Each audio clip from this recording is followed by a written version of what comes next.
southwest of Toronto, about 70 or 80 kilometers down the QEW, around Lake Ontario, past Oakville, past Burlington and Hamilton, you will start to see the escarpment jutting out of the earth.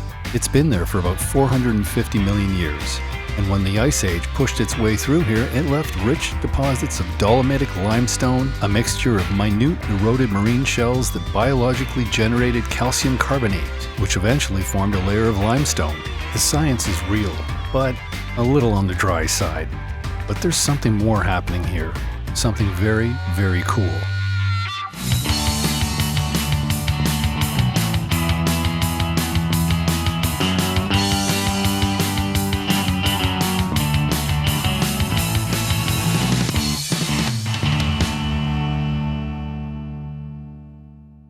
There are giants that live out here.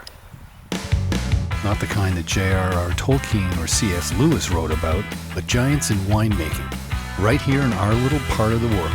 Who are they, you ask? That's a good question, and I'll be happy to point them out to you. It's no coincidence that what you are seeing looks a bit like Burgundy, or a bit like Sonoma or Napa, or even Oregon. Niagara shares that narrow strip of geography that those famed wine regions share.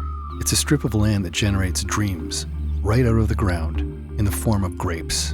And those giants that I spoke about, those who have taken up the noble work once performed by dirt-eating monks 1,000 years ago, take those grapes and create art, culture, and sustenance, all in a beverage that mankind has crafted and revered for millennia.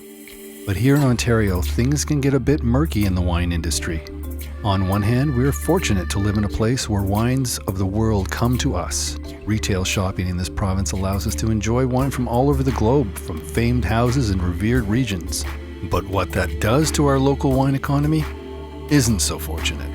Now, part of this is that old bugaboo taxation, and to a great extent, the government intervention that can leave many with hands bound by restriction, precarious legislation, and bureaucracy. But just as we were able to rally the old battle cry, blame the government, we also have ourselves to deal with. Our winemaking history here in Ontario is fairly new if we compare ourselves to, say, Europe, and we Canadians are a tough lot to impress when it comes to Canadian efforts. Are we self-loathing, spoiled, or is it just a matter of timing for Ontario winemakers? Some of the old guard, and you know who you are, you shopped at the A&P, watched Wayne and Schuster on television, shopped in a local liquor store that hid its wares away from prying eyes and made you fill out a little paper slip to order those verboten goodies, and made sure that you had everything you needed before Sunday because nothing was open on Sunday.